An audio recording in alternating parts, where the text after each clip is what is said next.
This is the Akai GX-630D, a reel-to-reel tape deck from the late 70s. When it launched, the GX-630 sold for around $800 US.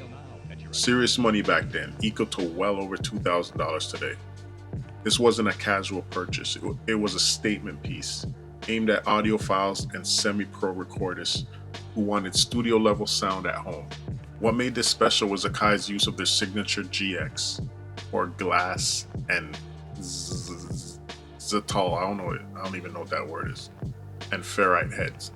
Unlike traditional tape heads that wore down quickly, these were almost indestructible, promising decades of use without losing clarity. The deck could handle up to 10.5-inch reels and offered 2 playback speeds, 3.75 inches per second for longer recordings and 7.5 inches per second for hi-fi. On paper, the GX630 offered a frequency response about 30 Hz all the way to 25 kHz and a signal-to-noise ratio that rivaled professional gear. I don't know what that shit means, but it sounds pretty dope. You might think tape is tape. This is a tape. This is also a tape. This is going to be my first time ever working with reel-to-reel tape. The downside of this machine is that the timer doesn't work. There's some space at the end of this tape. I'm not sure how good this tape is, but these tapes shed. Over time, they degrade and the quality becomes worse. There's still a little bit of room at the end of this tape, so I'm going to take advantage of it and let's see what comes out. All right, so here we are with the Akai GX-630D. This is my first time ever trying to mess around with any sort of reel-to-reel tape machine besides this one that you guys know. Right now I have it routed into the input of my 404 so that you guys can hear what is actually on this tape. It's like some old jazz recordings from my my late father-in-law. So let's take a listen and see how it sounds. Hopefully it doesn't...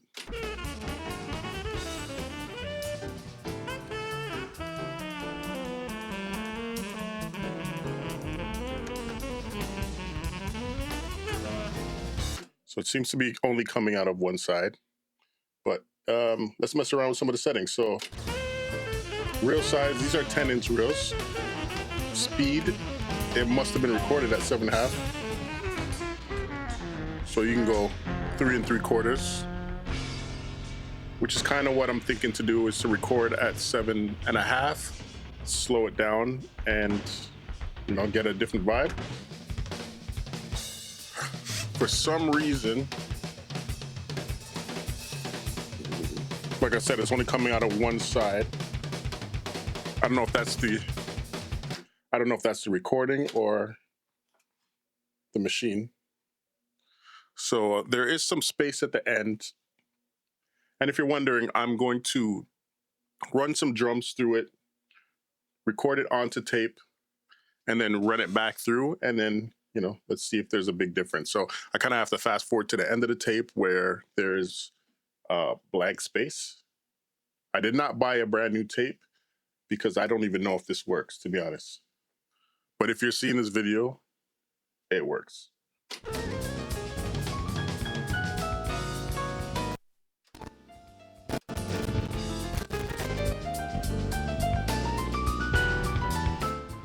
There we go. I guess you just gotta, it's a little fidgety. If you guys want me to do a video, of me sampling what is on this reel-to-reel and making a beat out of it, I might just do that. So I'll be back when I'm closer to the end of the tape. All right, so now that we're back from a commercial break, so I found the end of the tape, and what I'm gonna do, I'm gonna take this washable Crayola marker. Because the timer no longer works, so I can't just press 0 and go back to that point. I'm gonna have to like leave a mark here. I don't know how effective this is gonna be, but at least I'll have a general idea of where to rewind or fast forward it to when, you know, it's time to find the break again. So also, what I should have done off camera was switch the inputs and outputs. So let's do that right quick. So I'm in here in Ableton. So let's make a quick little break, record it to tape, back into Ableton and let's see the difference. Pretty simple break. Let's get a level. Let's get a level.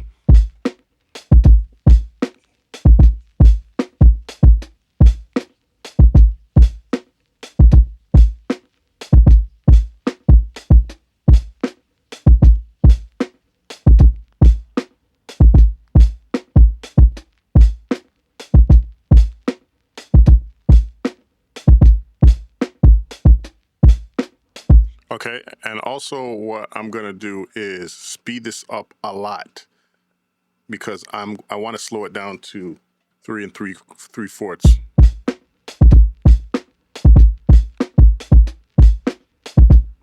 Just as an experiment, and I'll do some at regular speed. I'll do some at 7.5. I'll do some at 3/4. But yeah, let's just try it because I don't know what I'm doing. So old school style, pause, record and play, press play. No? Okay, so I think we're recording. Let's try.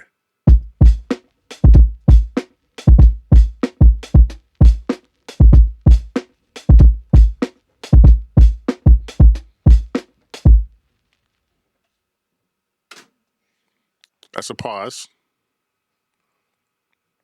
And then let's try one at regular speed, which was like 150-ish.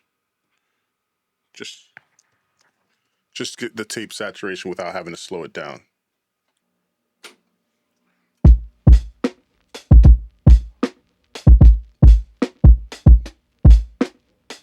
And I'm in the red.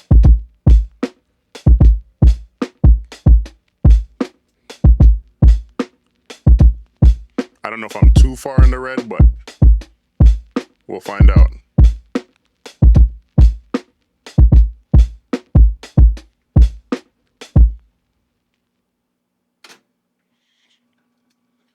You know, and I do have some processing on the way I process my addictive drums. So, yeah, I don't know if it's overkill, but once again, we'll see. So what I need to do, go back to tape, stop the recording, take it off pause, and let's switch the input and outputs again and see what we got. All right, so we got it switched. Okay, so let me just mute this addictive drums. Let's make a new audio track, stereo, and let's listen to what we got. I'm just gonna start recording, just not to waste any time. Let's rewind it just a little bit.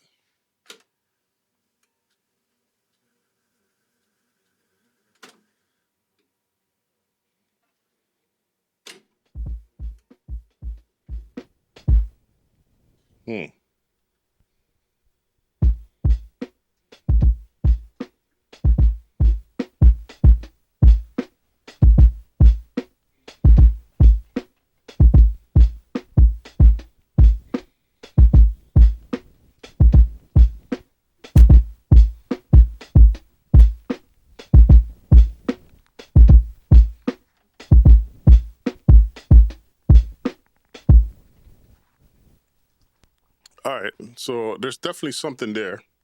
Let me rewind it back to the first break, and I want to play it at a slower speed. So we're going 3 3/4. Let's see how it sounds.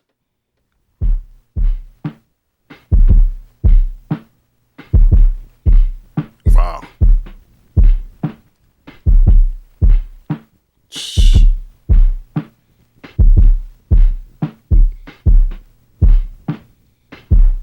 Wow. Wowzers.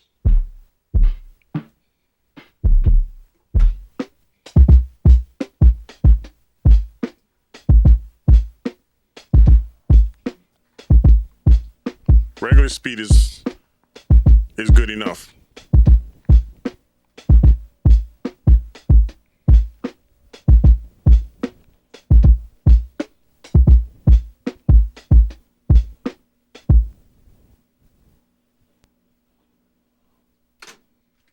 Jeez. So let's give it a go.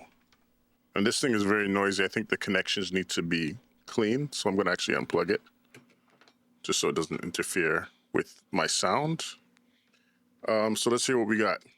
So this is the break sped up and slowed back down via tape.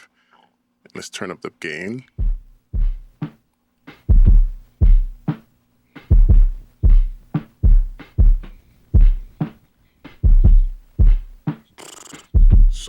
Something dope about that.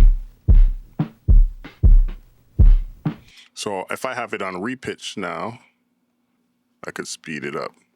See how it sounds.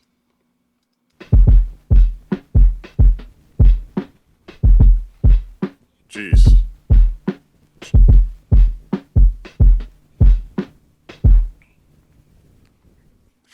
Definitely has some character to it. Now let's just hear the regular speed.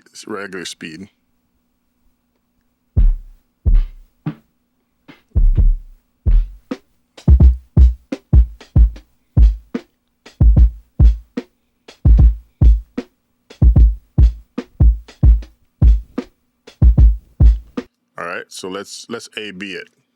So this is Addictive Drums with my Addictive Drums preset on.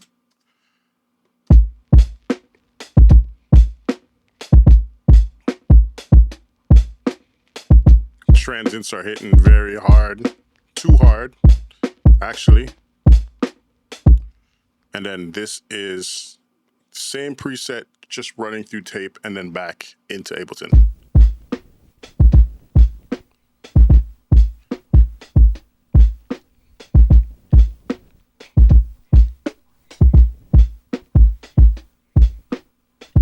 As you can see, it's like a lot more round. But you know, you could actually you can doctor this and get it to how you want it. You know, obviously minus that static. Throw a little EQ on it.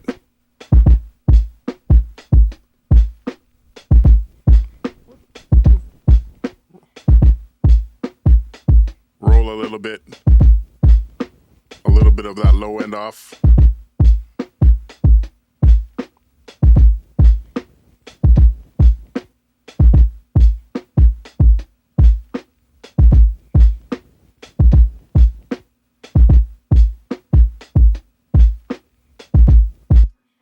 I think it's pretty dope. That's a very basic thing, a basic break. I'm just trying it to, you know, test out how it sounds. But I mean, if you really put this into use, I think it's definitely something worth getting into. And I'm wondering, who knows how old this actual reel is and the tape on it. You know, the tape it sheds and like, I don't know if you can see that. The tape sheds over time and degrades and, you know, adds some sort of different sound and, you know, stuff that you might not necessarily want in your recording.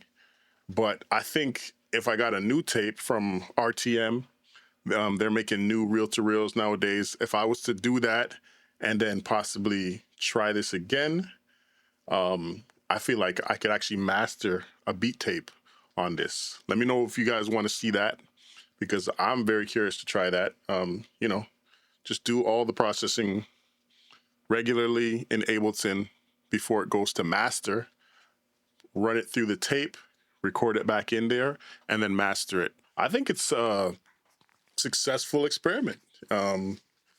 You know, I've been wanting to try one of these for a while now. Like I said, I have a little bit of extra tape at the end of this reel. I will invest in a brand new reel to see if the quality gets any better. But you know, this thing has some character and it has a personality of its own. So I'm having to fidget with it. You're hearing the static and you're hearing the imperfections that I don't hate. I don't hate all those little imperfections. I actually like them. There might be a little bit too much static on this particular break.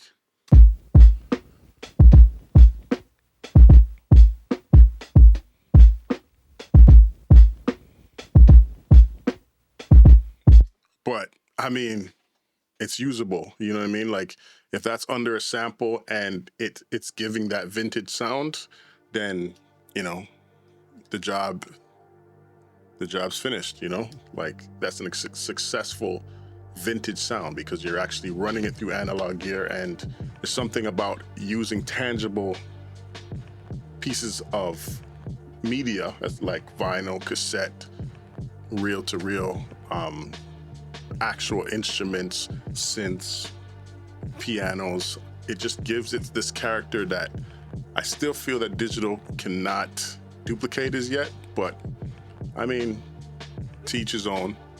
You don't have to go to these lengths to get the sound that you want, but that's what it is. This is the Akai GX-630D. If you guys want to see more videos about this, let me know below. If you guys want me to run some more experiments, maybe mastering a full beat on here and a full beat tape on here as well, then let me know down in the comments, and I'm definitely open to that. So as a matter of fact, I'm gonna leave this break in the description below.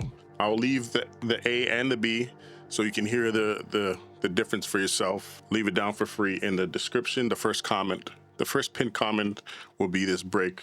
Let me know what you think. And with that being said,